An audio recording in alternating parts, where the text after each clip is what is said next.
Ada yang bertanya kepada saya, begini pertanyaannya, "Ayah, gimana cara melatih ketulusan?" Jadi saya jawab begini, di dalam kehidupan sehari-hari, manusia itu mungkin bisa saja tidak sadar bahwa dia telah melakukan berbagai ketulusan. Tapi juga sering merasa sudah tulus, padahal melakukan banyak pamrih, bukan tulus. Jadi ilustrasinya begini, misalnya kita ambil contoh adalah orang-orang yang memelihara binatang. Ambil contoh aja kucing. Mereka yang memelihara kucing bahkan sering menyebut dirinya adalah babunya si kucing. Mereka menyebut kucingnya majikan. Padahal ya nggak gitu juga ya. Kalau dibilang majikan, kapan si kucing itu menggaji si pemiliknya ini, ya kan? Nah, rata-rata para pemilik kucing ini sangat menyayangi kucingnya itu. Bahkan mereka rela merogoh kocek untuk membelikan segala sesuatu yang terbaik untuk kucingnya. Padahal belum tentu ya, semua yang memelihara kucing itu memiliki ekonomi atau finansial yang baik.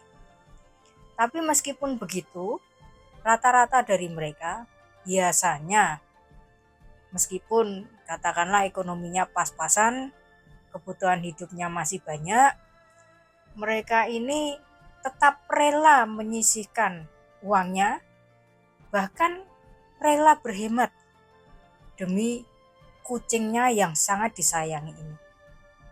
Nah, misalnya begini, dia memangkas anggaran-anggaran lain hanya untuk memberikan makanan yang terbaik untuk kucingnya.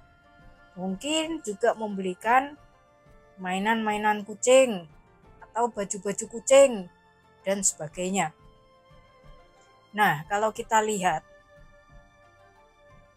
kucing itu manfaatnya apa buat pemelihara kucing? Apakah ada manfaat secara materi? Kan enggak.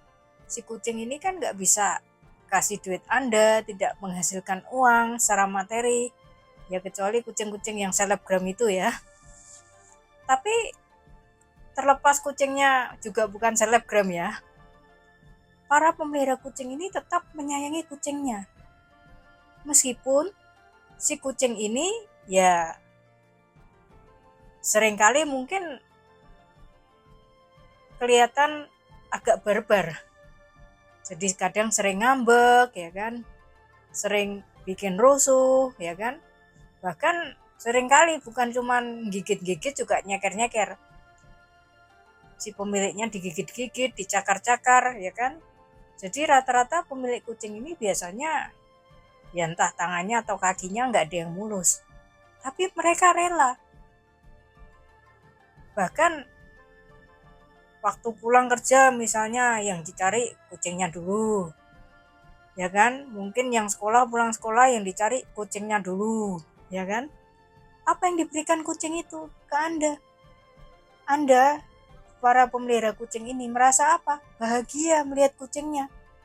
Bahkan waktu kucingnya misalnya ngambek, si pemilik kucing biasanya akan mencari cara, berjuta cara, supaya kucingnya bisa ceria lagi. Apalagi kalau si kucing sampai sakit, wah udah stres banget itu si para pemilik kucing. Nah, ini salah satu contoh mengenai ketulusan. Mungkin tidak disadari, tetapi dia melakukan itu dengan tulus.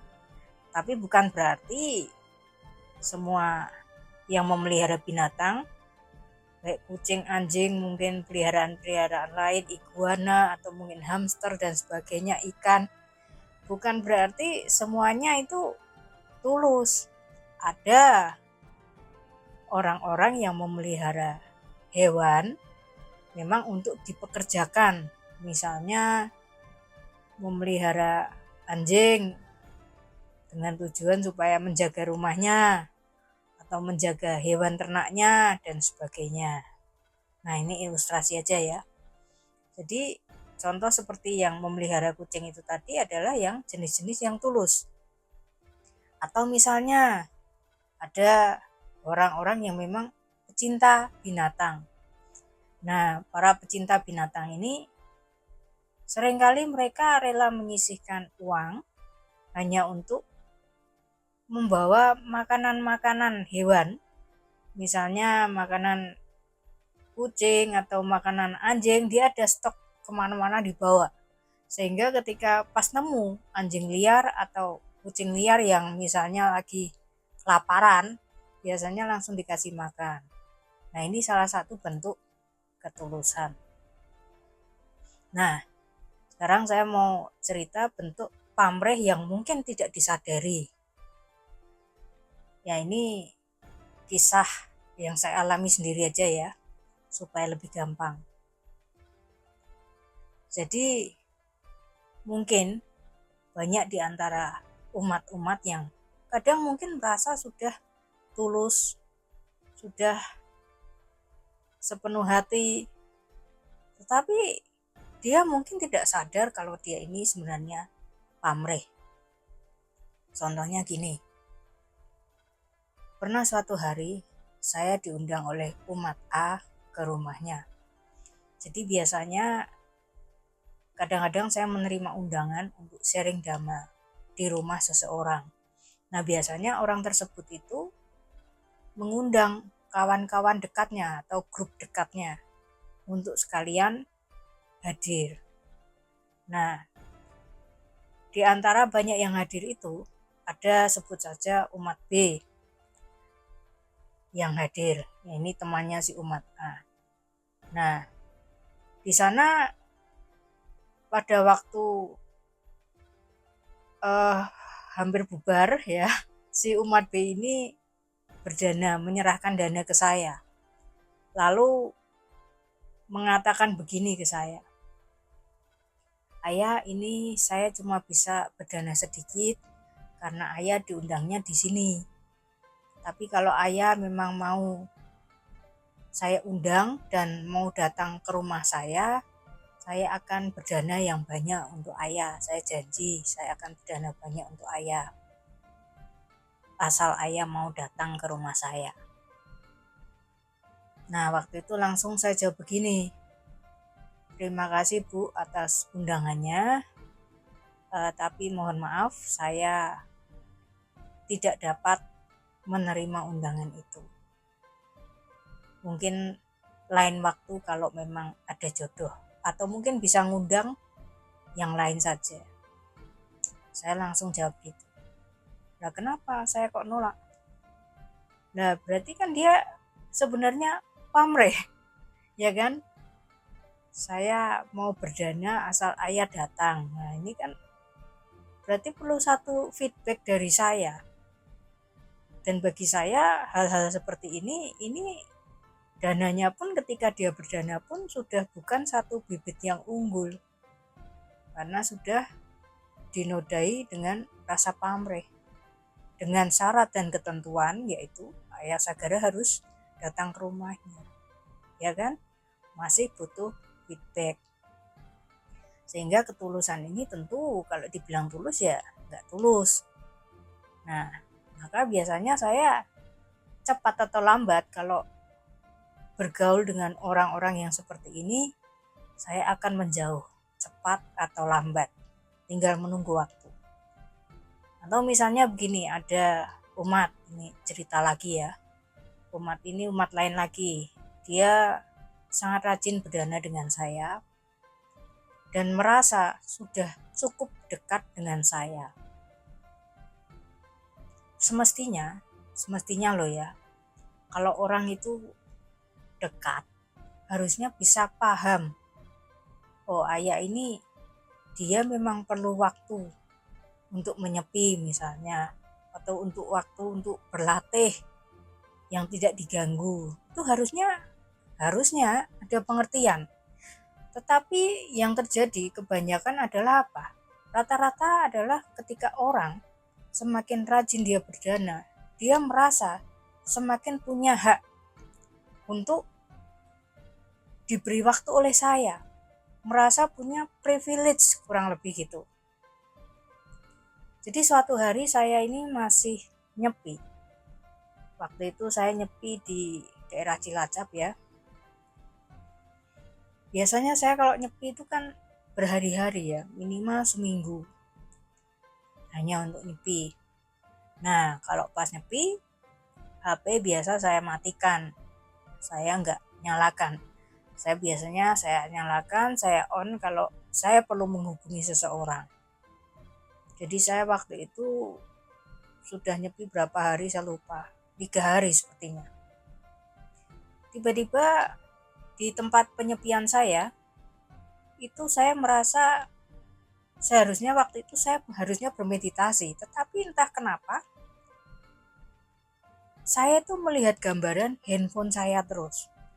Jadi kayak ada sesuatu dengan handphone saya.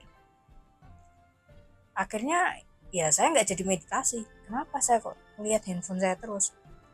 Nah akhirnya daripada saya terdistraksi ya, terganggu sama si gambaran handphone ini terus yang selalu muncul, akhirnya saya memutuskan untuk cabut dari tempat penyepian saya untuk kembali ke kamar saya, kamar tempat saya menginap. Nah, padahal dari tempat tersebut ke kamar itu saya butuh waktu setengah jam ada. Jadi saya bela-belain untuk ke kamar hanya untuk melihat handphone saya. Ya karena terlihat terus itu, ada apa dengan handphone saya. Nah, rupanya ketika saya buka handphone saya, ada satu orang umat yang memang dia rajin menyokong saya, yang dia dari sore itu sudah nelpon bolak-balik nggak jelas itu ya, dari sore itu.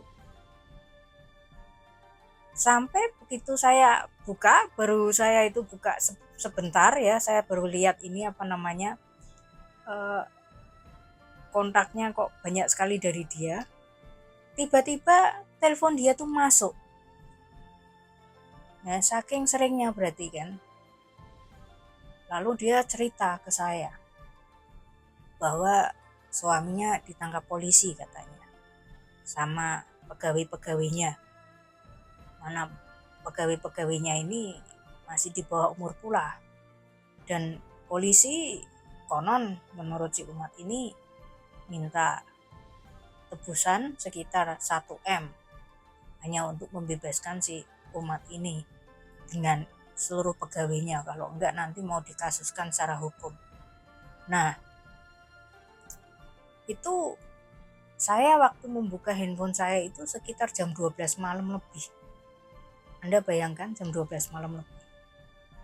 Itu kalau saya nggak terdistraksi oleh gambaran handphone, saya nggak mungkin saya bela-belain untuk lihat handphone saya. Jadi jam 12 malam itu dia cerita seperti itu. Sambil nangis-nangis dia juga cerita dia udah sembayang sana sini, bahkan sembayang supaya saya ini jawab handphonenya, jawab teleponnya, karena saking paniknya dia. Tapi sebenarnya 3 tahun sebelum kejadian itu, saya pernah memperingatkan umat ini. Saya bilang sama dia, ini kerjaan kamu suatu hari bisa kesandung hukum, karena memang ada yang gak beres. Jadi saya bilang sama dia, kalau bisa kerja jangan yang melanggar hukum, meskipun itu sekecil apapun ya, tetap ada bahayanya. Tapi waktu itu dia bilang aman ayah, aman. Nah, aman ternyata 3 tahun kemudian kan terjadilah seperti itu. Jadi suaminya dan anak buahnya itu banyak itu kan ditahan dan gak bisa dinego. Jadi kalau mau keluar ya harus bayar cash 1 M. Bayangin malam-malam nyari 1 M di mana coba. Jadi saking paniknya itu dia ngubungin saya bolak-balik. Makanya saya jadi ketika saya mau meditasi, jadi munculnya itu handphone terus. Nah akhirnya waktu itu oke, saya sampaikan gini sama si umat. Jadi si umat itu kan minta supaya dibantu, supaya bisa keluar dengan murah, katakanlah gitu, dan dengan mulus, jangan sampai kasus ini dinaikkan secara hukum. Jadi waktu itu saya bilang sama dia, udahlah nggak usah panik, sebentar lagi juga keluar, paling lama juga 2 jam pasti keluar, saya bilang gitu. Dan ini saya masih di dalam tempat penyepian, Anda tolong jangan hubungi saya lagi karena HP ini akan saya tutup ya. Jadi terus dia bilang, tapi kalau suruh bayar malam-malam kan nggak ada duitnya. Udah 2 jam lagi pasti maksimal itu pasti bebas, Anda nggak usah banyak mikir, namanya kalau bebas berarti bisa dinego. Jadi saya matikan habis itu HP saya dan saya kembali ke tempat nyepi saya. Nah paginya dia ini ngechat saya bertubi-tubi, dia cerita bahwa akhirnya memang sekitar jam 2-an itu suaminya dibebaskan, suaminya aja, tapi anak buahnya belum dibebaskan dan perlu membayar 200 juta kalau nggak salah, dan itu boleh besok, jadi nggak harus malam itu. Jadi besok boleh ambil bed cash dulu, baru untuk membebaskan yang lainnya yaitu diserahkan. Jadi dia ngechat saya panjang-panjang dan berterima kasih. Nah saya justru sebenarnya ingin menggarisbawahi umat yang seperti ini sebenarnya menurut saya tidak punya etika, merasa cukup dekat dengan saya sehingga merasa punya privilege untuk bisa menghubungi saya kapanpun, dan seolah-olah saya ini wajib membantu setiap kesulitan dia, setiap dia perlu saya. Ini menurut saya ya. Sehingga kalau dibilang oke, dia mungkin rajin berdana, akan tetapi dengan perilakunya yang seperti itu, secara tidak langsung itu sudah mengurangi nilai dana yang dia berikan ke saya. Karena apa? Yaitu secara tidak langsung dia masih butuh feedback dari saya. Tapi sebenarnya bukan hanya satu umat aja. Bahkan umat yang gak deket sekalipun ada yang seperti ini. Pernah satu hari ini ya, saya cerita aja ya, supaya Anda bisa punya gambaran. Suatu hari saya sedang nginap di salah satu wihara guru saya. Nah tempat itu kan kosong ya, di gunung ya. Jadi saya tinggal di sana. Nah tiba-tiba jam 3 pagi pintu kuti saya itu diketok sama yang jaga wihara. Katanya ada umat datang mau ketemu ayah. Saya bilang, loh ketemu jam 3 pagi ngapain? Saya bilang gitu. Suruh pagi aja, nanti habis makan, saya bilang gitu. Terus si ini yang jaga wihara itu, dia bilang ke saya, ini donatur wihara. Biasanya bantai-bantai yang lain kalau di sini juga 24 jam melayani.